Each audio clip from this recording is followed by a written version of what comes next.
Hmm.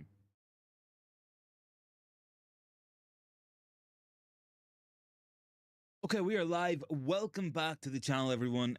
Apologies, it was a little bit of an unplanned break, but we are back now, so thank you very much for bearing with me. And of course, let's get into the show. So, I guess we're going to start off with a big story today, and that is a very unfortunate one we don't really want to be seeing, but it is the reality of the situation. Rasmus Hojlund is injured and will be out roughly for the next 2 to 3 weeks. Not ideal whatsoever. Hojlund finally finding the back of the net, 8 goals in his last 8 matches, really turning things around, looking confident, looking really, really complete on the pitch. And then he's went and picked up an injury. Now, I have a little bit of a theory. At the minute, it's pretty unproven, but I think we have an absolutely alarming amount of non contact muscular injuries, which can be caused both by the style of play we're playing and the level of training. Lack of rest for some of these players could be catching up with them. When you see the work of what someone like Rasmus Hojlund does in this team, it's probably no surprise that he's picking up injuries of this nature, and maybe it's no surprise that he's finding himself injured as well. Big ups to Luman. Thanks for joining in, Luman. Much appreciated, mate. But yeah, Hojlund injured, not ideal, not the start to the weekend we wanted. He could have been on for, I don't know, another goal or two tomorrow. Fulham probably not in the best of form. Their away record has been very poor. We could have went and got Hojlund some more goals. But we're going to have to adapt, we're going to have to overcome, and we're going to have to improvise. So that's what I'm asking you guys on this poll tonight. Because we're out of strikers, we have no Martial, we have no Rasmus Hojlund. Who plays up front for you guys? It looks like it's going to be Forson. It does look like it's going to be Omari Forson. No man is alluding to that. It's confirmed from some sources. Yes, I think it's Academy Scoop on Twitter, one of the better accounts in terms of youth academy news and verified stuff coming out there. It looks like it's going to be Forson. Now, look, will Forson start against Man City next week? I don't know. Will Forson play for the next 2 to 3 weeks? I really don't know. But it's an interesting one. So, guys, what do you think it's going to be? Will it be Rashford for the most part? Will it be Forson? Will Scott McTominay get in? Although we have been seeing people saying McTominay striker for a while. I personally can't see it. I think his role is pretty defined as a box crashing midfielder. He's a good option to have in there, but maybe not as not number 9. He can't finish, of course, but that's not his job. That's not his role. That's not what he's good at. So for me, I think it's going to be Forson or Rashford. And I think if you look at it in the context of you got a player there in Omari Forson who can step in, you don't really want to change your entire system, because if Rashford goes in the middle, you have to take Garnacho off the right, you have to put Anthony back in. You're completely altering where your positions are on the pitch. So I guess with this one, we get Rashford on the left. We'll still have Garnacho on the right, and we'll have Forson for the middle. Liman is on there. We have to discuss Hojlund injury. Either he's overrunning or in training. Yeah, he is. He's doing far too many sprints. He's doing um, far too much pressing, covering a lot of distance week in, week out, and we don't rest our players. We don't give them breaks. We don't give them the ability to heal and recover. And this isn't the first time either. You know, just last week we've lost Luke Shaw for most of the season because we hadn't handled his minutes properly. We got rid of every left back we had, and then Luke Shaw picked up an injury. We tried to play him regardless, and then he's now out for most of the season. It's bad management from Eric Ten Hag, in my opinion. And I know people say we're cursed. I know we have been unlucky in a lot of senses with some injuries that we have picked up across this season, but non-contact muscular injuries are caused by overrunning, overtraining, and we got far too many players that are going to be falling victim to this between now and the end of the season. I think Garnacho started the last 21 matches at 19 years old. That's far too much football to be playing in such a short period of time. I think Kobe Manu's played the last 13 matches. Again, far too much football to be playing in such a short period of time. We're going to burn these players out. We laugh at Barcelona for having run Pedri and Gavi into the ground, but we're kind of doing the same thing with Hojlund and Mane and Garnacho. And on one hand, these guys are too good to drop. They're the best performing players most weeks. But on the other hand, they're 18, 19, and 20, respectively. They need managed. They need their minutes to be handled. And that's not something we have been doing. Not everyone's going to be Bruno Fernandes, who can play week in, week out, every single match without ever taking a second off.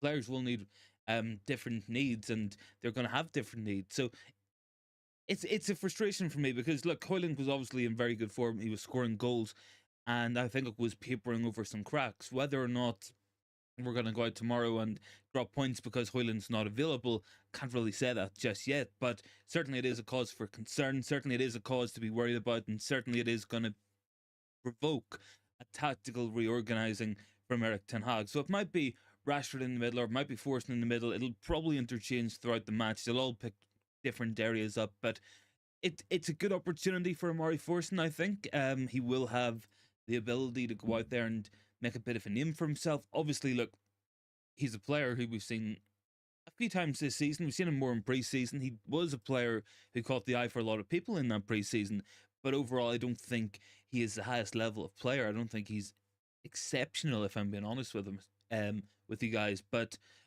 it is what it is. I think the only other alternative I can see us going with is Anthony on the right and Rashford through the middle, Garnacho on the left, and that's not what we want to see. We've tried that so many times, and it's never worked. So I'll accept this one. I think it'll be what it is, and we just have to hope for the best with it. But look, Fulham's going to be an interesting match tomorrow. I was had a really good show last night on the United Agenda. We were talking about this. Fulham have caused us issues at Craven Cottage, but away from home, those guys are not anything special, and we absolutely should be going out there and beating Fulham tomorrow.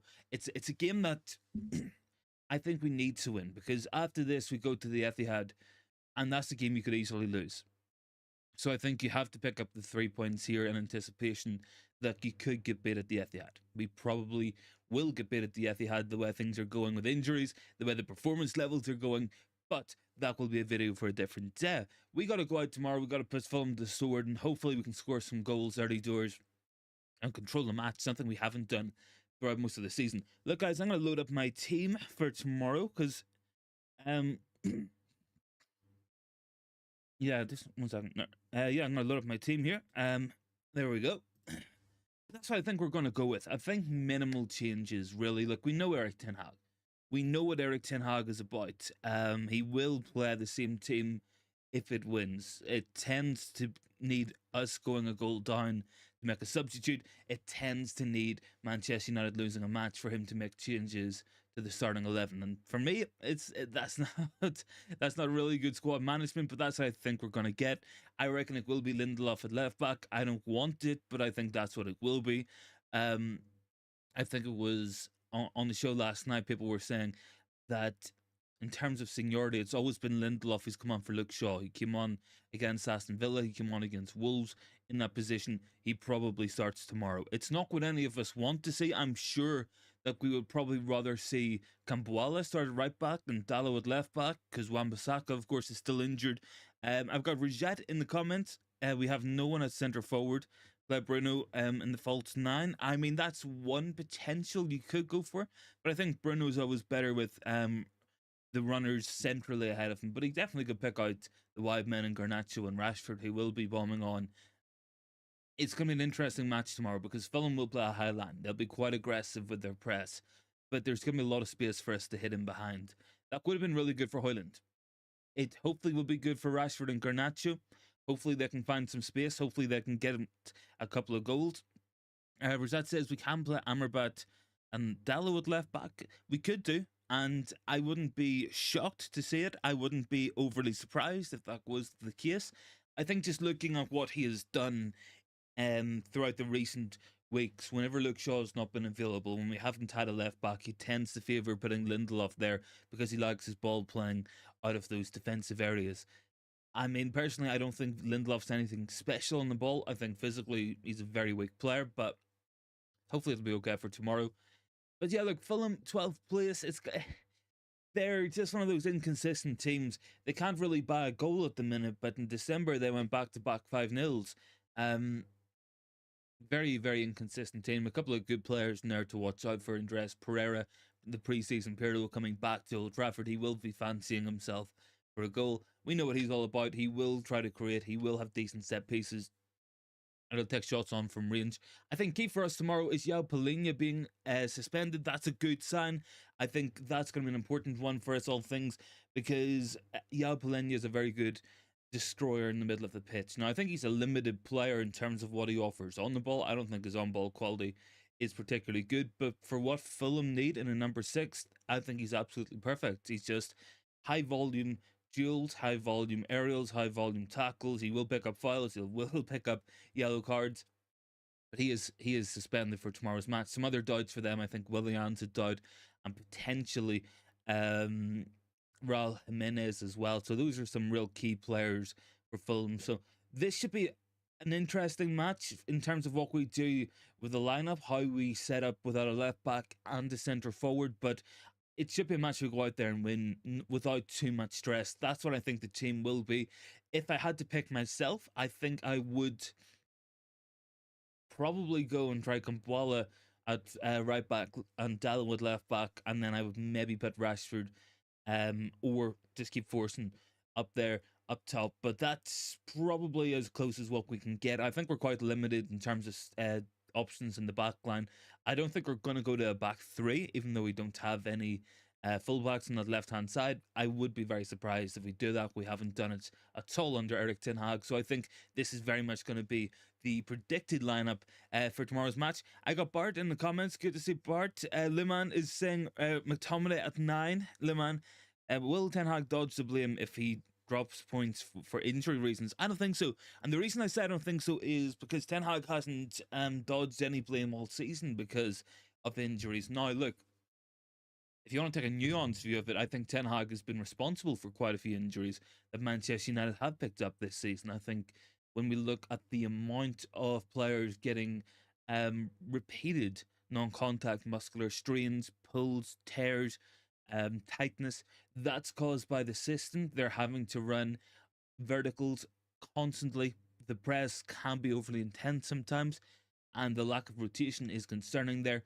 And we've seen it as well. It has been thrown against him by leaks from within the club that he's overtraining these players. So is this a culmination of that? Like, we're getting Hojlund injured now. We've got Luke Shaw injured. Before that, we have Mount still injured. Malacia is still injured. Casemiro's been injured. Martinez has been injured. Rashford's been injured. Anthony, Martial as well has been injured. Eriksen's been injured. Harry Maguire, Rafael Varane, Aaron Wan-Bissaka. Pretty much every outfield player has been injured at some point this season. The only players I think who've escaped injury have been Dallo and Bruno Fernandes. So maybe this is an Erik ten Hag problem. Maybe he needs to take it easier on these players just to get us across the line, because we're working with a thin squad. We've only got one striker really between now and the end of the season, and he's injured. We don't have any other left back apart from Luke Shaw who can get injured. We are relying on Harry Maguire, who has been injured this season, Rafael Varane, who is injured quite often, and Johnny Evans, who's 35 years old, for centre back. Like, that's not ideal. I've got comments coming in as well. Rajat, what I so speed, playing with Roberto Carlos, and Hazard, damn. Bart says Maguire up front, total football. That could be the beautiful game played in a beautiful way if that's what we go for. If we go for Harry Maguire up top, honestly, that's what it's all about. Big man up front. It'd be like the time City put David James up front. Who have I got down below as well? I've got Rajat. He can't take Bruno off. No one to play 10. I mean, is Eriksen fit? I think Eriksen might be fit, but I'd be surprised at that. Bert says Fulham have blown hot and cold this season. Palhinha is their key player. I'm keen to see Andres too.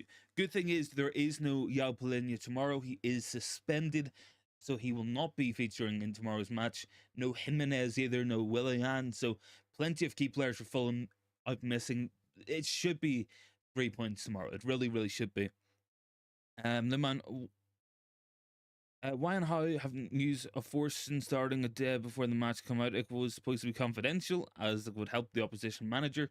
I think, yeah, it's come from Academy Scoop on Twitter, and it's an account that seems to get an awful lot of these Academy debuts and Academy news really bang on the money time and time again. Now, I don't know. He's gonna dribble. He's gonna run around. It just depends where he's gonna play. Is he gonna play up front, or will he be more on the left hand side? He doesn't hold down a central position, from what I have watched from Omari Forson, and it is fairly limited, all things considered. But look, there's a player in there. Whether or not he's a Manchester United player, I don't know. Big T has to be McTominay. He is a proven goal scorer. I think, yeah, I mean, McTominay is a proven goal scorer, but it doesn't necessarily mean put him in the central striking position in the same sense that Marwan Fellaini scored goals and we shouldn't have been putting him in the central striking positions, or just because we can get headed goals from like Casemiro, we shouldn't be playing him at centre forward. I think it's who's going to offer the most. And whether that's Rashford, whether that's going to be Forson, I'm not too sure. I just don't think that taking McTominay out of the profile that we've managed to find for him, where he seems to be excelling in, is going to be the best idea. Let me see. Bart is down there. Does the club have a conditioning issue? We had injuries during the Van Gaal era too. We did. We've had a long-standing issue of bad fitness at this football club. I think we had bad injuries under Louis Van Gaal, but I think a lot of it has come from Jose Mourinho trying to strip back on a lot of the associated staff that were at the club. Obviously, like Ole Gunnar Solskjaer had bad injuries, Ten Hag's had bad injuries this season and last season. It's about how we managed to deal with that. I think the amount of football that all teams are playing isn't ideal, but I think having a manager who doesn't like to rotate as well can be problematic, and I think that's definitely adding into it.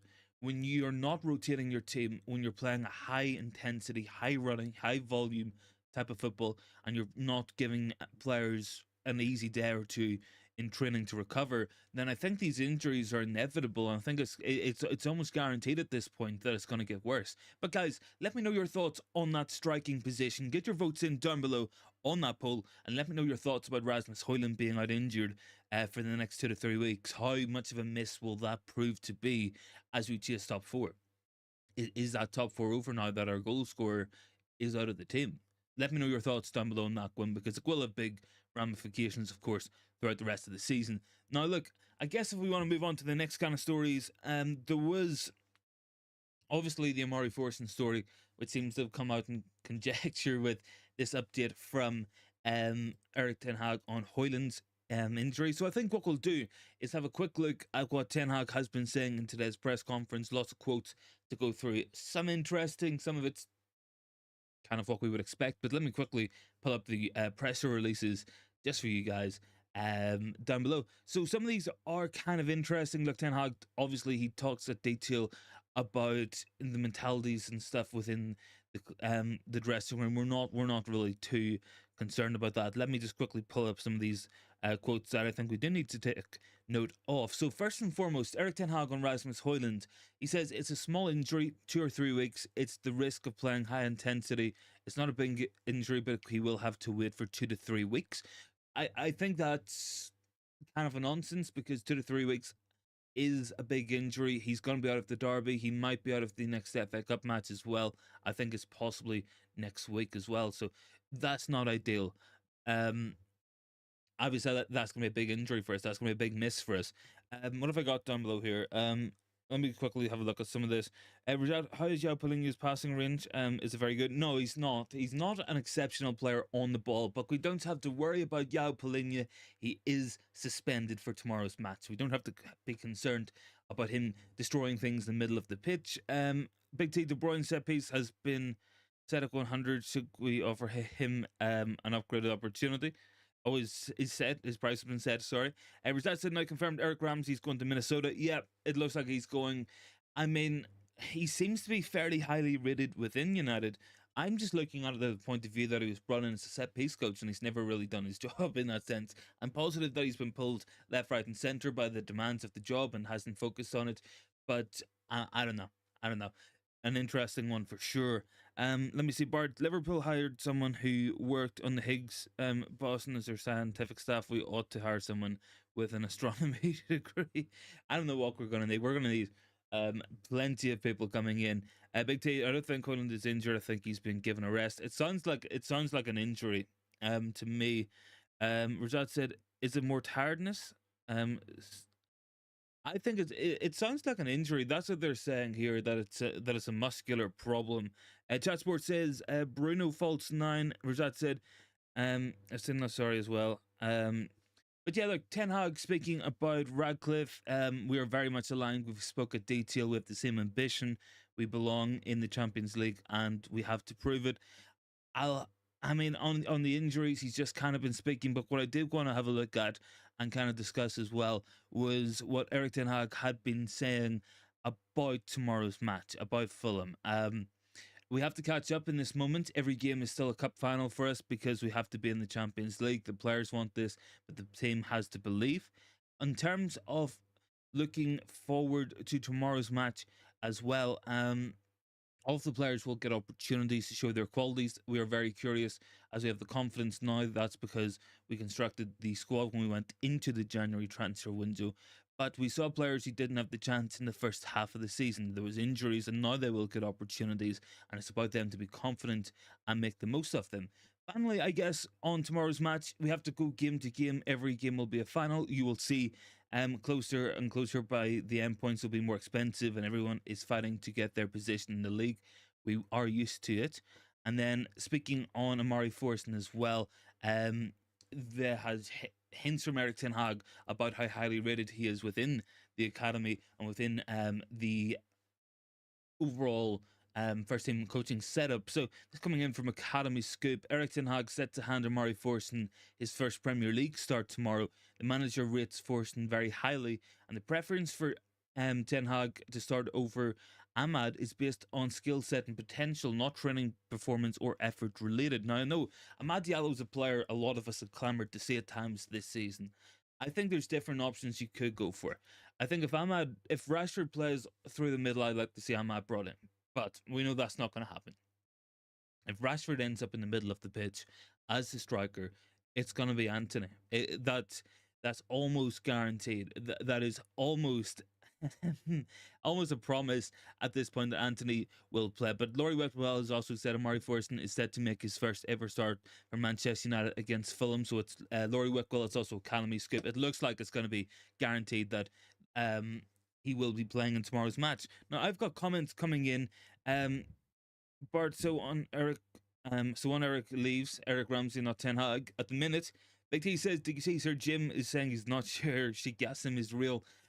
I don't know, like, as well. I've seen the interview, I watched it at the time. I think speaking with some of the people around the club as well, you kind of get the sense that there was never really face-to-face meetings, that there was never really any confirmed interaction, and it was always done through dignitaries, third parties.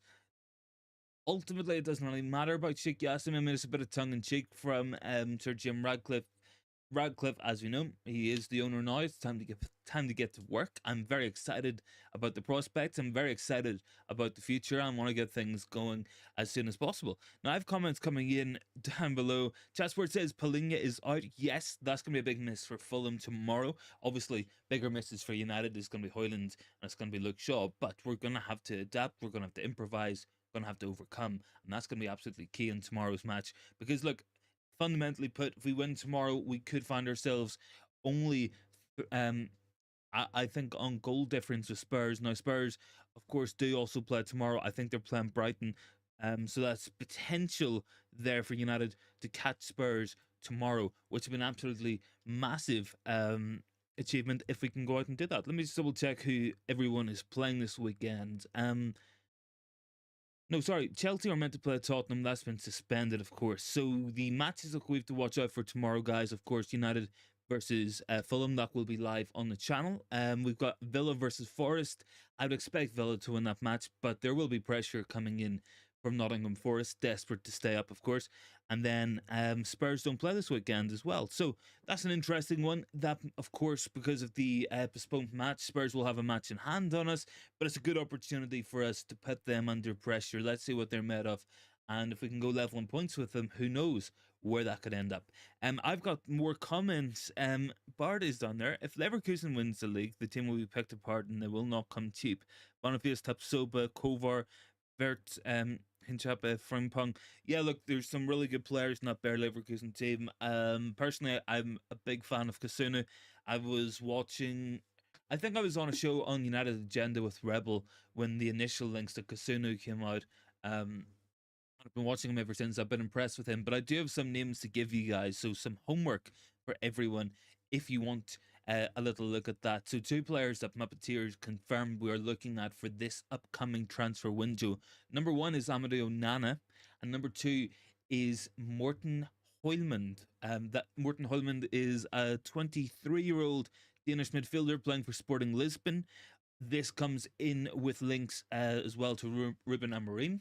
That is potentially someone we could look at to replace Eric Ten Hag should we decide to make that decision. But Hojlund, midfielder, plays pretty deep as well. Decent progressive passer, can hit them from range as well. And he could be a player for us to watch out for in this upcoming transfer window. That's little bits that I did see online that I did want to bring you guys as well. Let me see. Rashad, it's Bart United has a buyback in Kovar, so we can go back here maybe. I mean, some people say we shouldn't have sold Kovar in the first place. We should have just played him instead of Onana. Bart is saying, I feel Bruno needs a free role, like he has done under Ollie. His numbers have nosedived that he's further from the goal. Yeah, he is. Bruno Fernandes is one of the top creative players in world football. Put the guy closer to the goal, I think you get a lot more out of him. I think you got a lot more creativity at that end of the pitch. And we got players like Rashford and Garnacho who are not overly creative, and that's kind of stifled the output from Rasmus Hojlund throughout this season. And we also have a situation where you have your best midfielder in terms of creativity playing really deep down the pitch, and oftentimes it's Kobbie Manu ending up further up the pitch. I think you need to swap those roles about if you want to get more out of that midfield. Now, Big T says that Bruno needs a free transfer. Bart says, be honest, do we really deserve to finish in the top four this season? Also, do you want to play in the Champions League after struggling to make it out of the group this season? I'll answer that very simply, Bart. I would say yes and yes. Those are my answers to that question. And the reason why I'm going to go for this is you cannot cheat a league position. A league position is where you are as a team. Spurs and Aston Villa have done really well to get to this point. But if they go on a run of dropping points and United go on a run of winning matches and picking up points and we finish above them, then that's what the league's there to do. The best team will always win a league title. That's not necessarily the best team in terms of quality. It's not always the best team in terms of players on it. It's who's going to be the most consistent across 38 matches from August to May. That's what's going to determine who wins the league. That's going to be what determines who finishes in the Champions League. Now, for me, I think Champions League football is an absolute non-negotiable because we're trying to do a big rebuild. Now, look, we got good news financially during the week, and that is that the COVID-19 season, where we had no fans in the stadium, is now officially off the profit and sustainability rules guideline. So that's really good for us because in that time our revenues have gone from £437 million up to £638 million. I think whenever you count in those averages, it works out at around about £40 million extra we can spend in every transfer window, and that's an extra player. And hopefully these profits and the revenues will continue to grow, and that will continue to allow us to spend a lot of money because we're going to need to. It's about recruitment, it's about getting the right players, and it's about getting plenty of the right players because we don't have enough of them at the moment. Now, Chatsport is having some interesting tactical discussions down below. He says, play Bruno as a false nine, overload the midfield, and let Rashford and Garnacho run off him. I think you can do that. I think, really, the false nine position is not too dissimilar to the 4-4-2 diamond. A diamond and a false nine, it's virtually the same kind of shit. That's obviously there are two wingers here. It's the diamond with the two number 8s, the number 10 and the number 6. So that is your diamond. Now, you got two options. I remember we played a diamond against Chelsea, I think it was one time, and it worked quite well.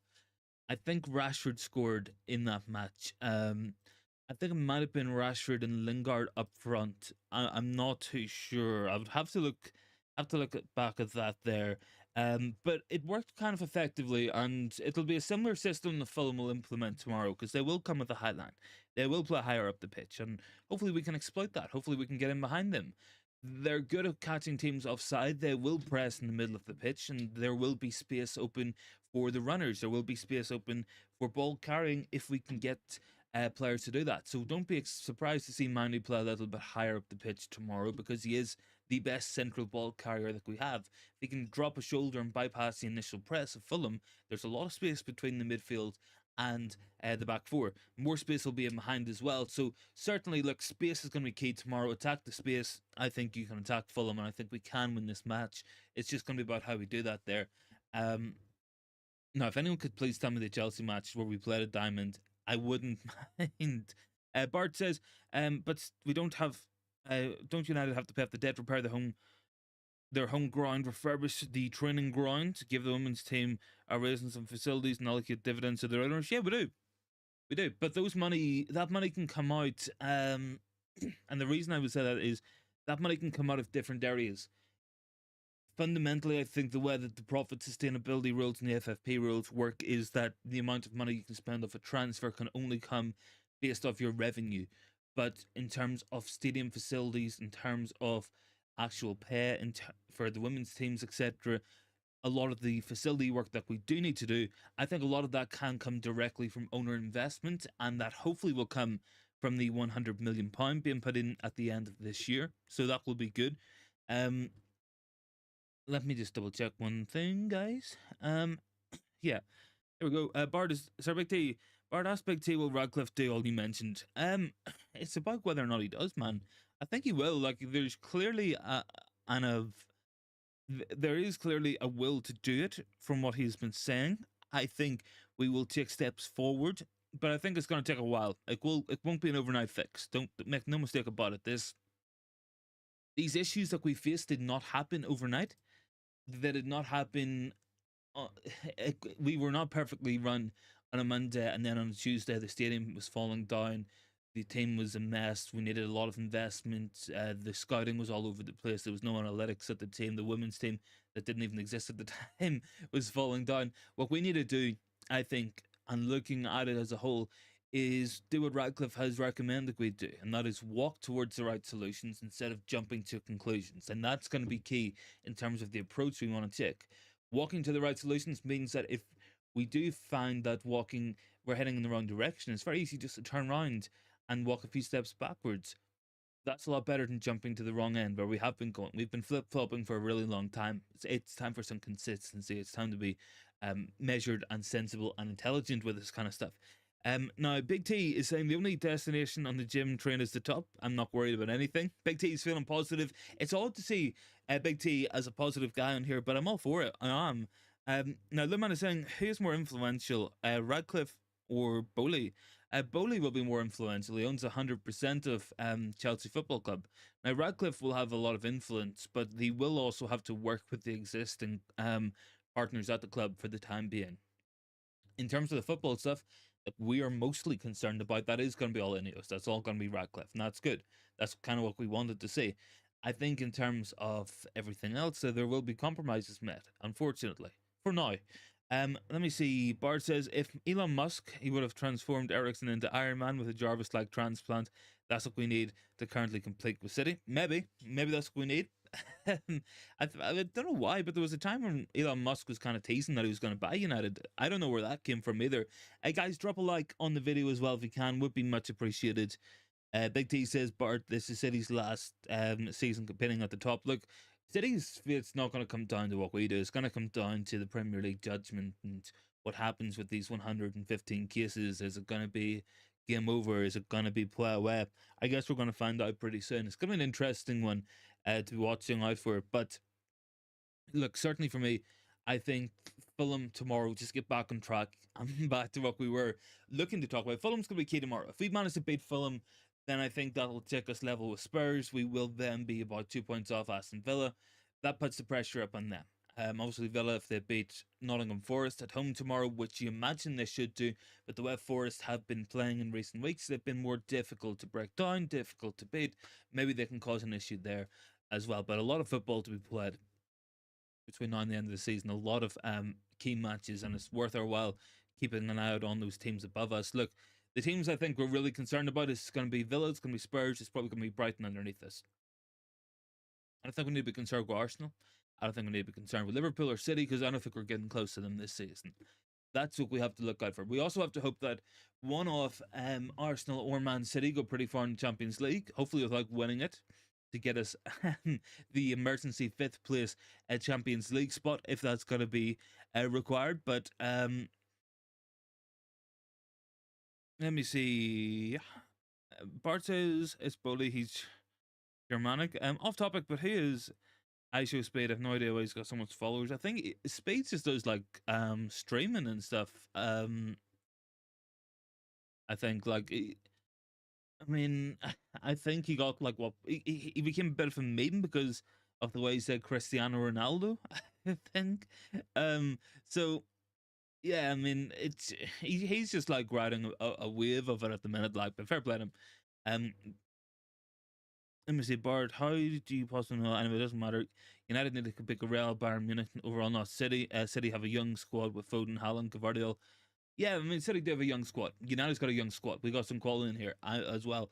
But it's about how we add to that. City have got Kevin De Bruyne in there. We don't. They've got Ederson in there. We don't. They got Ruben Diaz in there. We don't. We don't have players at that level. We've got good young players in Hojlund and Manu, Garnacho, Lacey, Ibrahimov coming through. You've got young players. At he might be coming in the summer as well. You know, you're looking at potentially Amadou Onana. You're looking potentially Michael Olise, maybe Jared Brantwaite. You're looking maybe at Hjulmand, according to rumors today. So it's about how you add some quality into that. I think we're going to have to make our own stars. I don't think we're in a position to buy them. Bath time, good to see you. Is it Forson now? It is. It looks like it's going to be Forson. I was just I was just checking out some of the latest news. Um, and it's Laurie Whitwell saying that Forston's set to start tomorrow. So I put him through the middle at the minute. It might be Rashford. It might be. It might end up being McTominay, as Big T saying below you. But at the minute, it does look like Omari Forson is going to be playing up top tomorrow. I'm not the biggest Omari Forson fan because I think he's fairly limited, but maybe he's going to prove me wrong. I want him to prove me wrong. I want him to go out there and make me look like an absolute fill and bag a hat trick. That's what I want. Bath time Jesus Anthony is proper done. Yeah, look, he seems to really like Omari Forson. Look, obviously Amad Diallo is a name on many fans' minds, but he has consistently went with Forson instead of him as well. And look, Forson got a couple of goals in pre-season. It might be worth a while going back to WhatsApp, but I reckon that's the team that we're going to see tomorrow. Obviously Hojlund's the only change from what we had agreed upon last night on your show as well. Bath time. Sorry, that's Bart. Sorry, would have played McTominay Maguire as 9s with Onana as a 10. Yeah, that's a good one. Is Forson better than McNeil? I don't know what's happening with Charlie McNeil. Obviously, look, really, really, really highly rated during the academy levels. He's had a couple of bad loans, haven't really worked out. At the minute, he's come back from loan from Stevenage, hasn't featured, hasn't gone back out. Bath Time says, I saw Maguire play 9 once, Sociedad away. Yeah, he did. I remember Harry Maguire dropped a shoulder on the edge of the penalty box or something in that match, and like I couldn't believe what I was watching there. I'm sorry, Bart, but Anthony will never be a left back, buddy. I'm just he'll just never be it. I don't want to say it. I don't care to say it. I really cannot. I cannot bring myself to watch Anthony play left back. And neither can I see him at right back either. I just don't think there's any hope for him at this club. But look, I mean, there was a brief went out last night. They were talking about Anthony as well. They were saying that Ten Hag still rates him highly, but he's not been happy with his performance levels. But he still believes there's a player in there. Personally, I can't see it. I really can't. I don't want to see it either. I can't see Anthony, number one, as a United player, or number two, certainly as a fullback. Like, I really, really can't see that. Chessport says Anthony left back. Bath time, I was there for it. It was incredible to see a Ronaldo and Maguire front line with Donny in the 10. I mean, yeah, it's like, I don't know how we even came to that. I really don't. Was Ten Hag manager for that match as well? I think Ten Hag might have been like, was that last season? It must have been. It must have been last season. It had to be last season. Surely. Let me double check and see what some people are saying in the comments. Thought I saw something pop up there, hadn't. But yeah, look, two names. Like, we do have some homework to do. Obviously we got Morten Hjulmand and we got Amadou Onana, both rumored to be looked at by United because apparently Omar Barada quite fancies the look of Ruben Amorim. Bath Time says, talking about Anthony as a full back, has as much merit as discussing flat Earth. I mean, there's probably more merit to discussing a flat Earth, honestly, mate. Ah, dear, I just can't see Anthony at fullback. He's just not got the pace or the athleticism for it.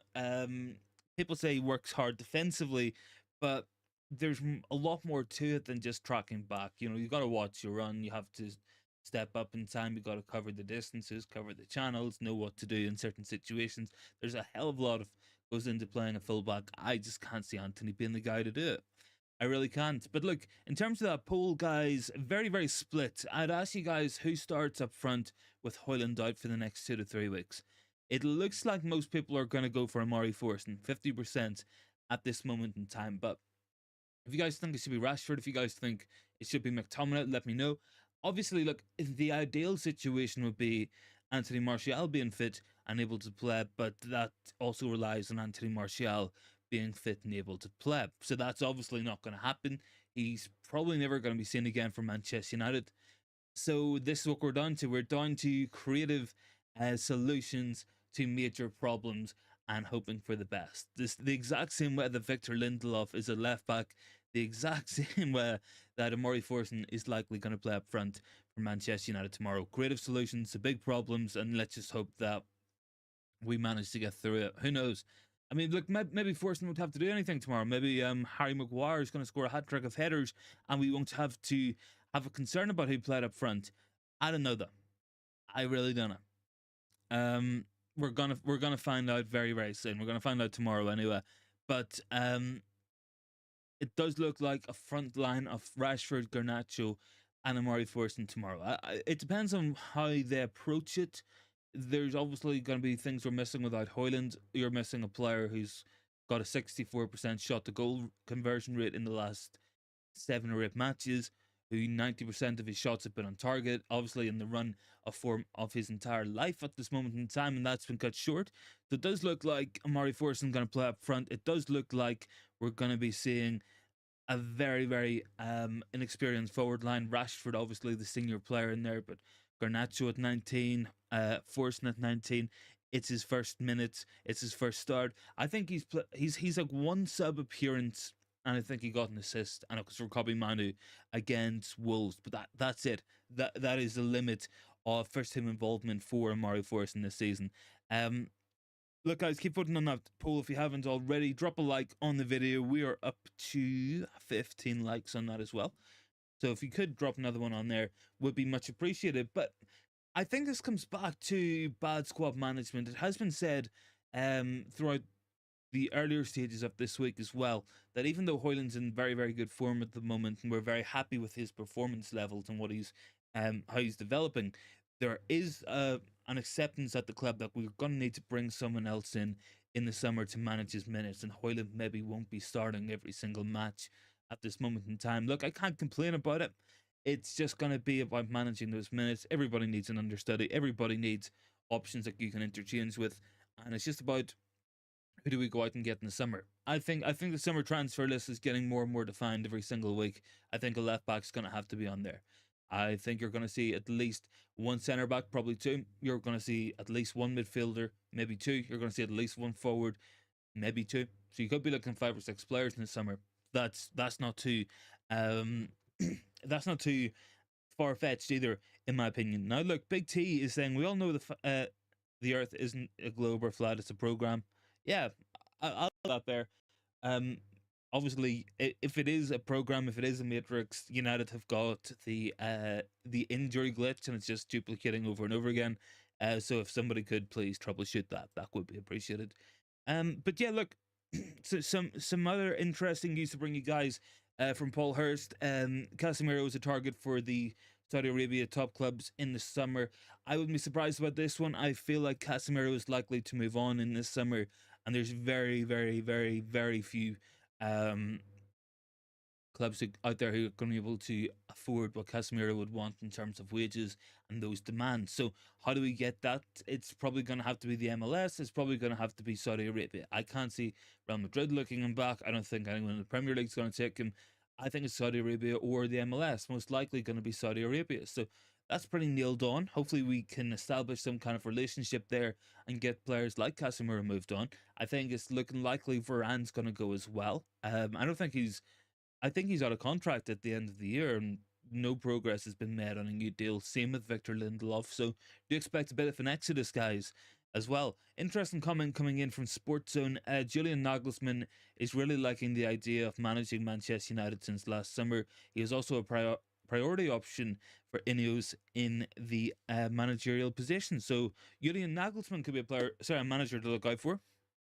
Obviously, Muppeteers were talking earlier as well that Barada does like Ruben Amorim, and there is, of course, talk, as always, of Roberto De Zerbi for the job. So it does it does look interesting. It does look slightly concerning if you're Eric Ten Hag, but I guess it's just going to be what Ineos think is best in terms of their move, what they're going to do. They won't want to pull the trigger if they don't have to. It's going to be down to necessity.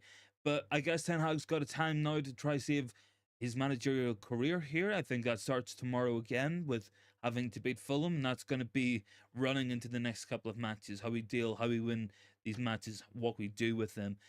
And I think tomorrow is absolutely must win, regardless of Hojlund being injured, regardless of having no left back. We've got to go out there and win tomorrow. Big T says Tuchel wants a job. Tuchel can want the job if he wants, but I'm not having Thomas Tuchel, honestly.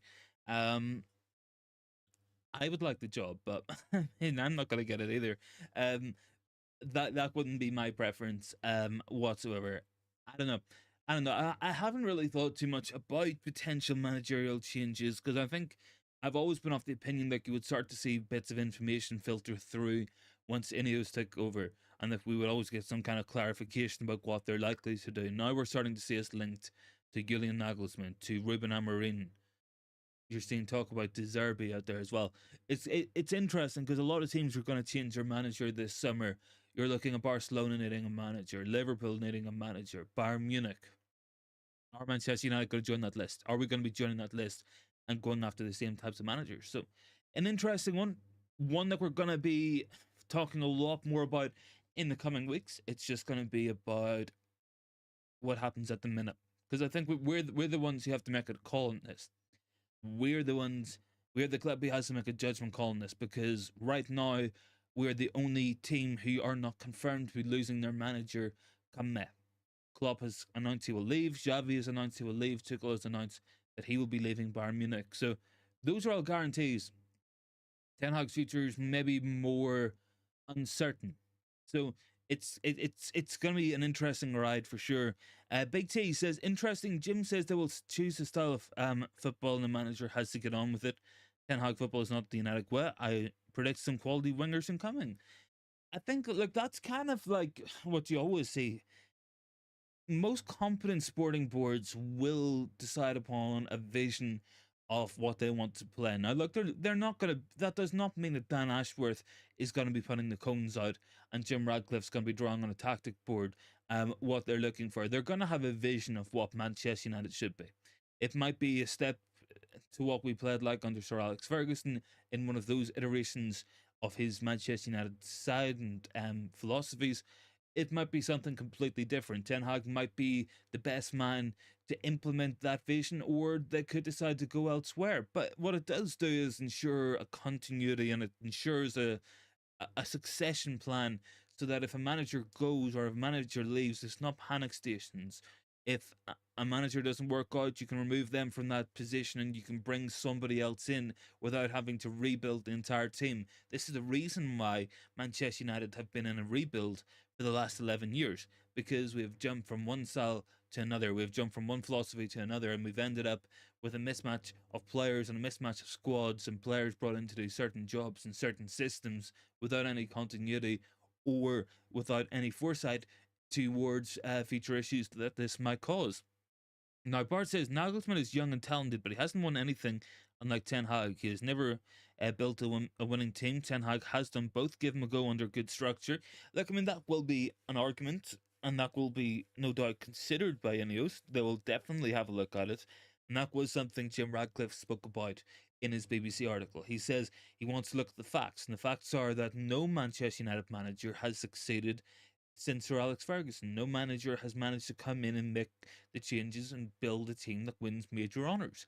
Why is that? Because the atmosphere, the environment, it isn't there. The structure doesn't exist in order to fulfill that in the modern day. At the minute, Eric Ten Hag reports directly to the CEO. That's not how modern day football clubs are run.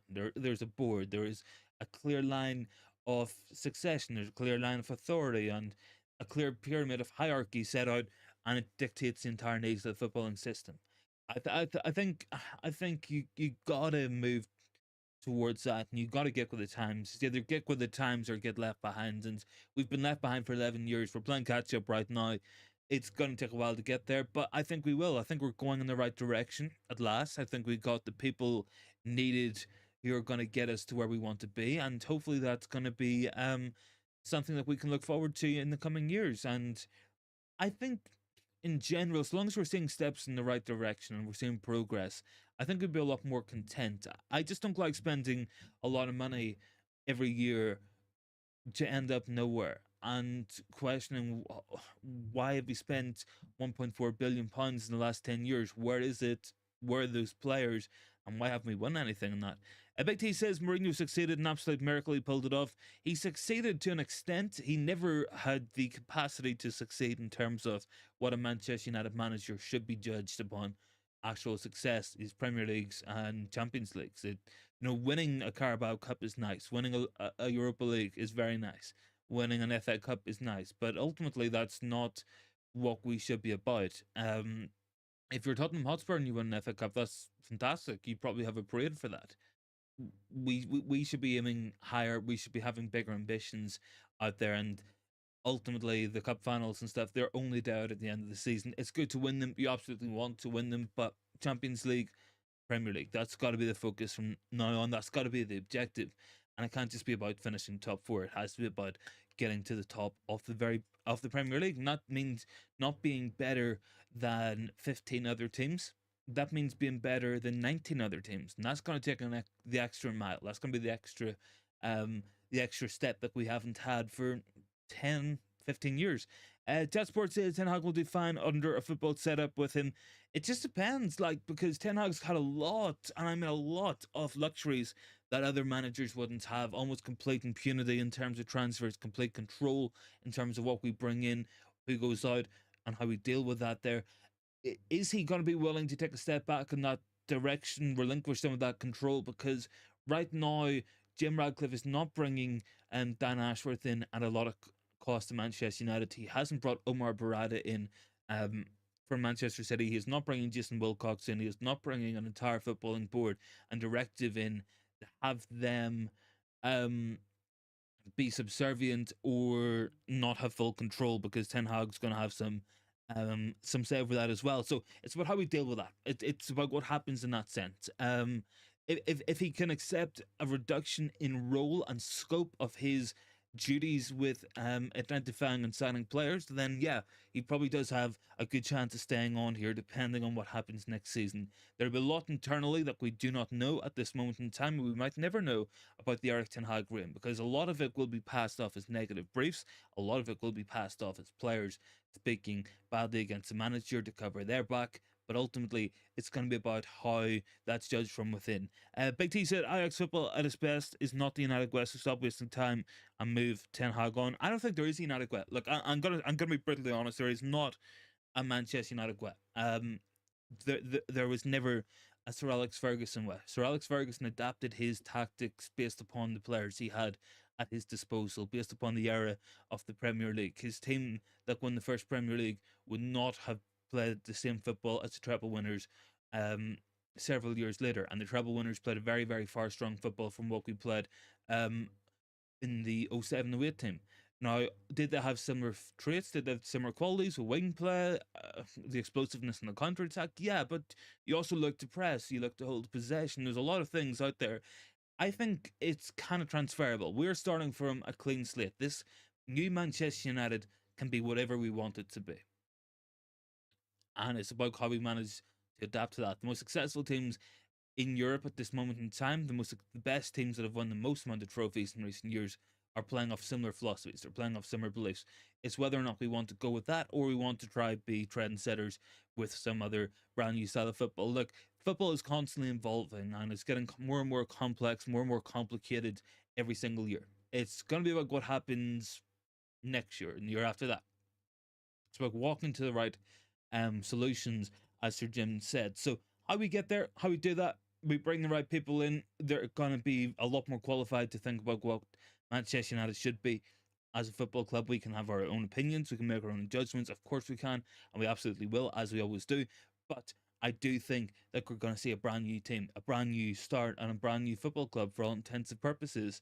Look, guys, that's my thoughts for today's show. I tell you what, we'll quickly wrap up with some score predictions for the match tomorrow against Fulham. I'm still going to go with a 3-1 win. Now, obviously, we're not going to